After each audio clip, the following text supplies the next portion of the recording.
Madame, Monsieur, bonsoir. Merci de votre fidélité. Il est 19h, c'est l'heure du journal. Voici les principaux titres de l'actualité. La République de Guinée réitère son soutien à la marocanité du Sahara. En visite dans le royaume, le ministre guinéen des Affaires étrangères a remis à son homologue marocain Nasser Bourita un message du président Alpha Condé, message écrit adressé à Sa Majesté le roi Mohamed VI. Quelle place pour la tradition hébraïque dans le système juridique marocain? Le débat était aujourd'hui au cœur d'une rencontre tenue au Centre d'études et de recherche sur le droit hébraïque au Maroc.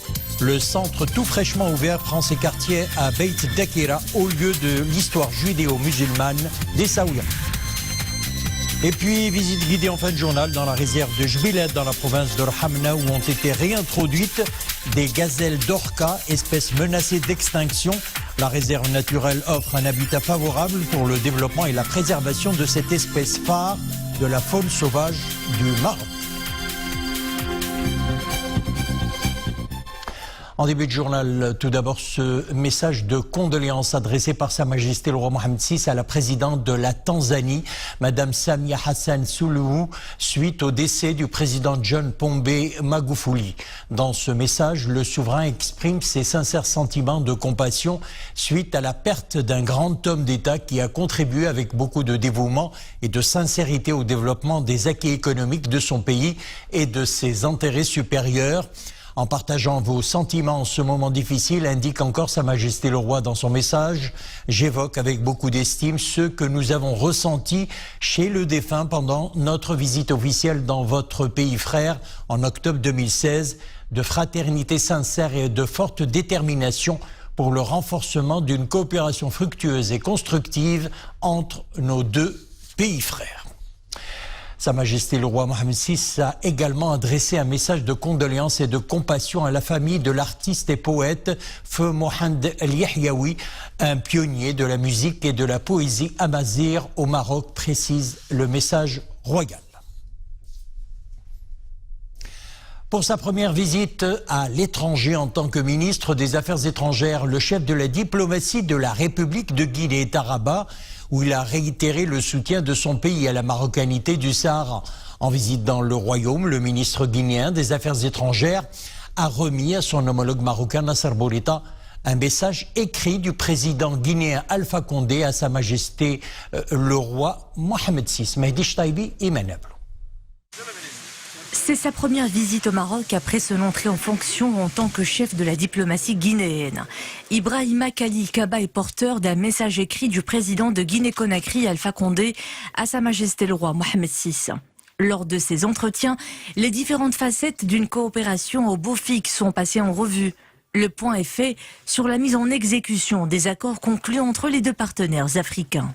Nous avons convenu de travailler pour la mise en œuvre de l'ensemble des accords qui ont été signés devant les deux chefs d'État. Une grande partie de ces accords ont été complètement mis en œuvre. D'autres nécessitent un accompagnement pour une mise en œuvre complète et rapide. Et dans cette coopération, la formation demeure un élément crucial. Le Maroc est le pays qui accueille la plus grande communauté d'étudiants en provenance de Guinée-Conakry. Et pour renforcer la coordination diplomatique entre les deux pays, un accord est ici conclu. Nos relations politiques, économiques, culturelles, sécuritaires et militaires sont au beau fixe. Nous avons la plus forte communauté d'étudiants guinéens à l'étranger vivant au Maroc. Nous avons procédé aujourd'hui à la signature d'un accord de formation, de coopération entre nos deux centres de formation, le centre de formation perfectionnement diplomatique à Conakry et l'académie diplomatique du Maroc. La question de l'intégrité territoriale du royaume et ses derniers développements se sont également invités à ces entretiens. Le soutien de Guinée-Conakry est réitéré par le diplomate guinéen qui exprime à nouveau l'appui de son pays à l'initiative marocaine d'autonomie comme seule solution aux différends autour du Sahara marocain. C'était également l'occasion de remercier la Guinée, le professeur Alpha Condé, pour le soutien permanent et actif de la Guinée à la marocanité du Sahara. Une solidarité constatée dans les instances régionales, internationales. C'était également l'occasion de réitérer toute l'appréciation des autorités marocaines à l'action menée par la Guinée et par son président pour le retour du Maroc à l'Union africaine.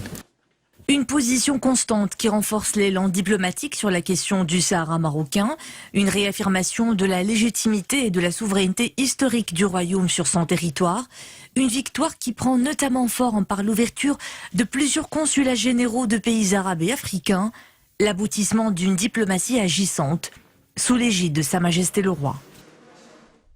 Et toujours à propos du Sahara marocain, justement, ce nouvel appel à l'Union européenne de s'inscrire dans la dynamique que connaît le dossier du Sahara marocain. Un ancien sénateur français et actuel maire de Metz et président de la métropole appelle l'Union des 27 à suivre l'exemple américain. Nous l'écoutons au micro de Mohamed Aït-Lishkar. Donc je crois qu'à l'image des États-Unis, il faudrait que l'Union européenne force le cours des choses, en reconnaissant la marocanité des provinces du Sud. Ce serait un grand pas en avant, pas seulement pour le Maroc, pour l'unité du Maghreb, pour la prospérité de part et d'autre de la Méditerranée, pour la stabilité de cette région sahélo-saharienne qui nous inquiète tant en Afrique et en Europe, parce qu'on sait qu'elle est la source de déstabilisation. Aujourd'hui, les provinces du sud du Maroc sont finalement les seules régions sûres et stables de cet immense espace. Donc il faut les consolider plutôt que de les contester. Donc quand on voit après ces décennies de blocage qui n'avance pas, cette diplomatie du petit pas qui fait du surplace, il faudrait faire ce grand bond en avant pour lequel les États-Unis ont donné l'exemple en reconnaissant la marocanité des provinces du sud du Maroc. Quelle place pour la tradition hébraïque dans le système juridique marocain? Le débat était aujourd'hui au cœur d'une rencontre tenue au Centre d'études et de recherche sur le droit hébraïque au Maroc. Le centre tout fraîchement ouvert prend ses quartiers à Beit Dakira au lieu de l'histoire judéo-musulmane d'Essaouira qui avait été inaugurée en janvier 2020 par Sa Majesté le Roi Mohamed VI. Amin Allam, Mu'tasim Billah al-Bouazaoui, Mariam El-Messi. Le droit hébraïque, une discipline enracinée dans l'ordre juridique marocain. La tradition se perpétue encore aujourd'hui. C'est à Beit Dakira, au lieu mémoriel, qu'elle se révèle au grand jour, sous la houlette du Centre d'études et de recherche sur le droit hébraïque. Il nous offre un cadre de collaboration qui va nous permettre de mieux connaître les juridictions rabbiniques au Maroc, de mieux connaître et d'étudier la jurisprudence hébraïque et surtout d'essayer ensemble de codifier le droit hébraïque marocain. Et notre ambition est également de créer un musée des documents et des décisions rendues pendant des années par les tribunaux rabbiniques au Maroc. Depuis Beit Dakira, c'est tout un pan de notre histoire qui reprend vie. Une remémoration de la singularité du statut personnel juif, longtemps préservé par le droit national marocain. Les juifs comparaissaient devant 17 tribunaux du royaume, dans le total respect de leurs droits. La signature de ce mémorandum ouvrira la voie à la naissance de projets communs. Nous allons œuvrer à conserver le patrimoine juridique hébraïque au Maroc avec un archivage numérique de toute la documentation afférente. Une documentation soigneusement préservée au sein de Beit Dakira. Le séminaire était l'occasion d'approcher ce précieux arsenal du droit hébraïque et d'évoquer la symbolique que revêt ce haut lieu de mémoire judéo-marocaine, deux cultures intimement liées à l'image du Maroc pluriel. Ce centre devrait encourager notamment des études de recherche sur l'évolution du système juridique hébraïque et sur la place du droit hébraïque dans le système juridique marocain. Alors comment le nouveau centre va-t-il procéder? Quels sont les moyens de recherche dont il dispose?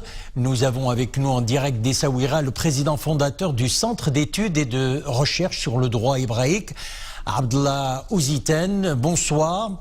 C'est un nouvel outil de valorisation de la recherche universitaire et là je parle bien entendu du centre. Alors expliquez-nous comment.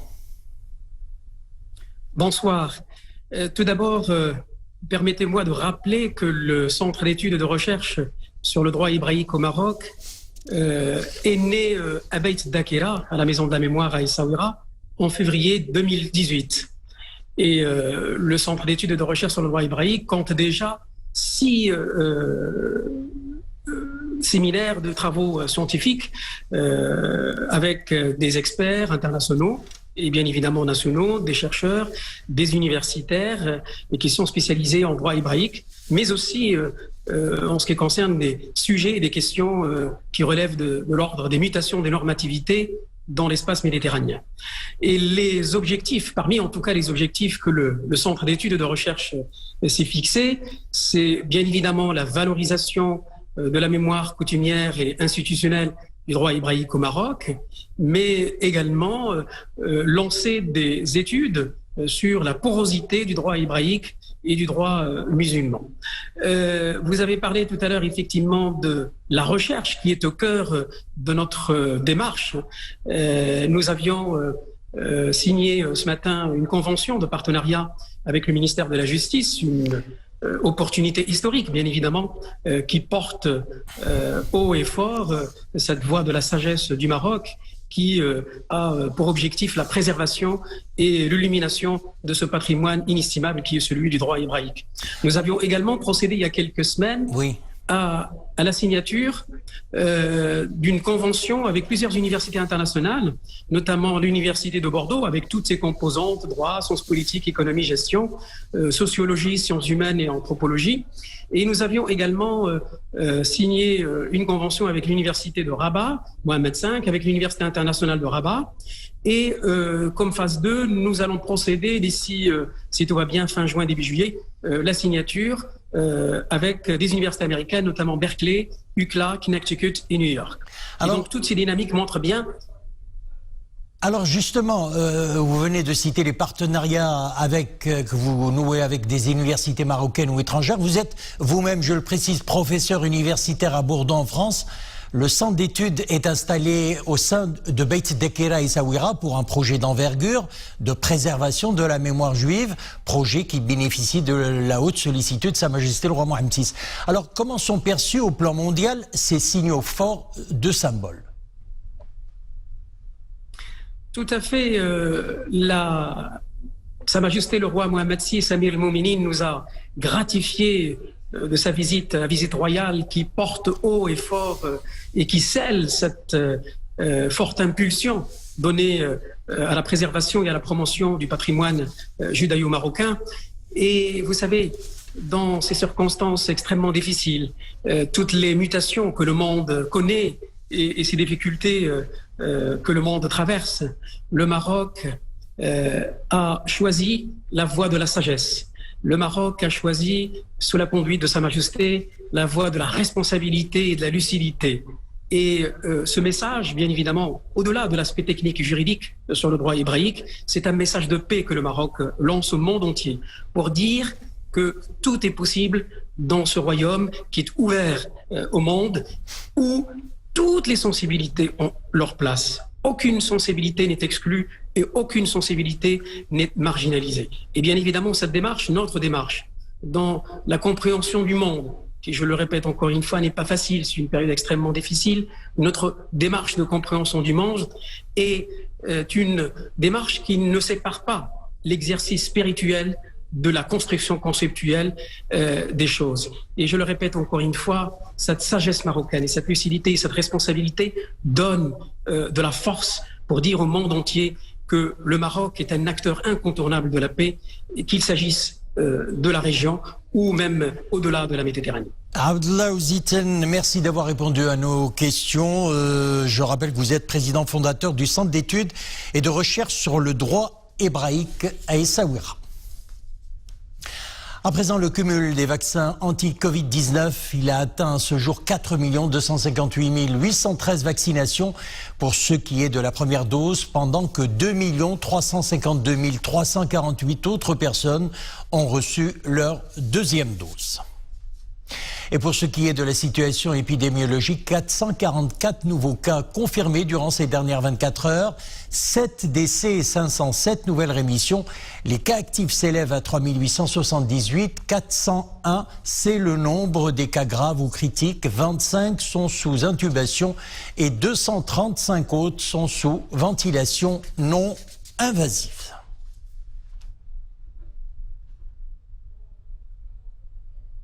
Et avec la crise du Covid-19, les réserves de produits sanguins se raréfient.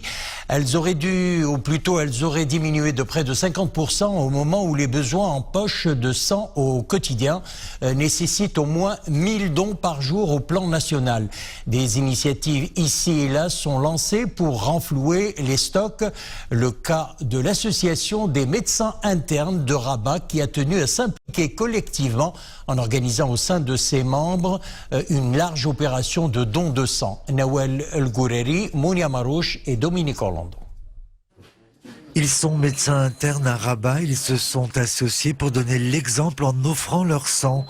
Car mieux que quiconque, ils savent à quel point il n'y a pas de geste plus utile pour sauver des vies. Nous sommes venus faire un don de sang pour donner l'exemple. Comme vous savez, c'est un geste précieux, car plusieurs de nos patients en ont besoin. Tout le monde devrait faire de même.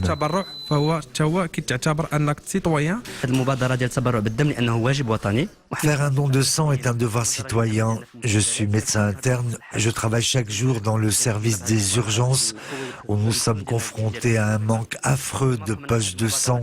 Plusieurs patients en ont besoin pour survivre, particulièrement cette période de crise sanitaire. J'invite donc le plus grand nombre à faire de même.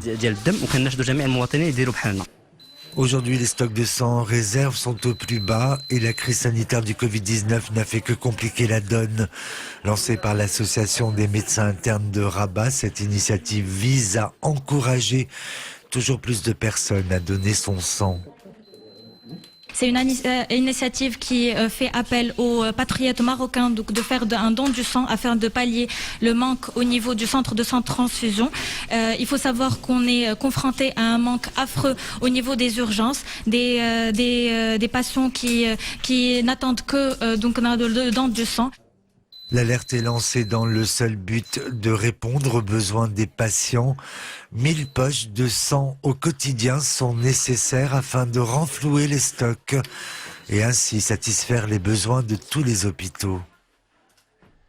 Une initiative donc à applaudir. Anticorruption, dernière ligne droite pour la réforme adoptée à l'unanimité par la Chambre des représentants. Le projet de loi portant réforme de l'instance de probité de prévention et de lutte contre la corruption a été également adopté à l'unanimité aujourd'hui à la Chambre des conseillers qui y a cependant introduit un amendement au niveau de l'article 4.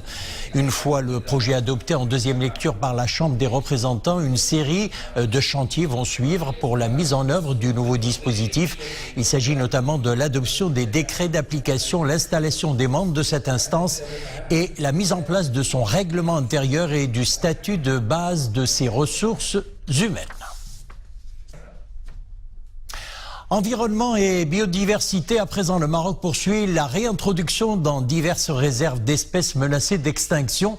C'est le cas des gazelles d'Orca qui vivent et se reproduisent désormais au niveau de la réserve de Jbilet, c'est dans la province d'Orhamna.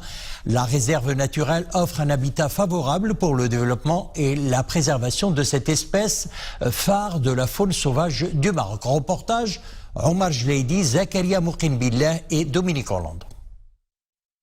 Espèce de la famille des bovidés, la gazelle d'Orcas vivait autrefois dans des zones sahariennes et au niveau des plaines nord du Haut-Atlas. Les années 60 marqueront le début du déclin de cette espèce, à l'exception d'une souche locale, à Sidi Chiker. Dans cette réserve de Jbilette, les gazelles d'Orcas retrouvent des conditions quasi similaires à leur environnement naturel. Cette réserve a été créée en 1998 sur 280 hectares et ceci pour jouer 3 rôles essentiels. Primo, c'est pour constituer un stock de cette population en semi-captivité, pour constituer une source d'alimentation des espaces biogéographiques naturels au niveau desquels cette espèce se trouvait auparavant, mais aussi pour jouer un rôle important en matière d'éducation et sensibilisation à l'environnement. Au lancement de la réserve, on comptait seulement 87 individus de gazelles d'Orcas. Aujourd'hui, ce sont quelques 170 gazelles qui évoluent dans cet espace, sous l'œil vigilant des gardes forestiers des eaux et forêts dont l'objectif est de contrôler le sillage de la réserve et lutter contre le braconnage. Le personnel forestier assure le suivi et le contrôle de cette faune emblématique de la région par des ratissages et des tournées de contrôle de la qualité de ce site afin de détecter tout éventuel dysfonctionnement qui peut perturber le bon développement de la gazelle d'Orcas et qui peut aussi nous permettre d'intervenir en temps réel. La gazelle d'Orcas évolue en petits groupes de quelques individus seulement, aussi bien dans les oueds, les dunes que les zones rocheuses.